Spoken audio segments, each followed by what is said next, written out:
Hello, രാവിലത്തെ കുറച്ച് വിശേഷങ്ങളൊക്കെ കണ്ടാലോ. അതേ, അടുപ്പിലെ ചാരമൊക്കെ വാരി അവിടെയൊക്കെ ഒന്ന് തുടച്ച് വൃത്തിയാക്കിയിട്ട് നേരെ അടുപ്പൊക്കെ കത്തിച്ചിട്ടുണ്ട്. അപ്പോൾ കാപ്പി ഉണ്ടാക്കാനായിട്ട് പോവാണ് കേട്ടോ. ഉപ്പുമാവാണ് ഉണ്ടാക്കുന്നത്. അപ്പോൾ അതിന് വേണ്ടിയിട്ട് ക്യാരറ്റും ഉള്ളിയും വെളുത്തുള്ളിയല്ല ഇഞ്ചിയൊക്കെ ഒന്ന് എണ്ണയിലൊന്ന് വഴറ്റിയെടുക്കുന്നുണ്ട്. പച്ചമുളക് കരിവേപ്പിലയൊക്കെ ഇട്ട് കൊടുത്തിട്ടുണ്ട്. ആവശ്യത്തിനുള്ള ഉപ്പൊക്കെ ഇട്ട് കൊടുത്തിട്ടുണ്ട് കേട്ടോ. പിന്നെ കുറച്ച് തേങ്ങാപ്പാൽ ആ കൊത്തോടു കൂടി തന്നെ ഒന്ന് ഒഴിച്ച് കൊടുക്കുന്നുണ്ട്.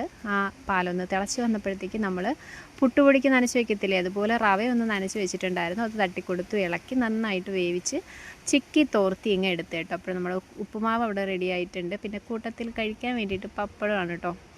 അപ്പോൾ പിന്നെ ചായ ഇട്ടിട്ടുണ്ടായിരുന്നു. പപ്പടം ഇല്ലേലും ആ ഉപ്പുമാവ് കഴിക്കാൻ നല്ല ടേസ്റ്റാണ്. ഡീറ്റെയിൽ നമ്മൾ വ്ളോഗിൽ ചെയ്തിട്ടുണ്ട് കേട്ടോ. പിന്നെ ഉച്ചക്കലത്തേക്ക് കറക്കി നമ്മൾ ഉണക്കമീനും വെണ്ടക്കൈയൊക്കെ ഇട്ടിട്ടുള്ളൊരു ഒഴിച്ചേറിയാണ് കേട്ടോ. ചട്ടിയിലേക്ക് ഒരു തക്കാളിയും അതുപോലെ പൊടികളായിട്ട് മുളക് പൊടി, മല്ലിപ്പൊടി, മഞ്ഞൾപ്പൊടി, ആവശ്യത്തിനുള്ള ഉപ്പ്, പുളിവെള്ളം ഒഴിച്ചിട്ട് നേരെ തിളപ്പിച്ചിട്ടുണ്ടായിരുന്നു. അതിലേക്ക് നമ്മൾ വെണ്ടയ്ക്ക ഒന്ന് വഴറ്റിയിട്ട് കൊടുത്തിട്ടുണ്ട്. എണ്ണയിലൊന്ന് വാട്ടിയിട്ട് ഇട്ട് കൊടുത്തിട്ടുണ്ടായിരുന്നു. ലാസ്റ്റ് കുറച്ച് തേങ്ങയും ജീരകവും കൂടെ അരച്ചൊഴിച്ച് കൊടുത്ത് തിളപ്പിച്ച് വറ്റിച്ചെടുക്കണം.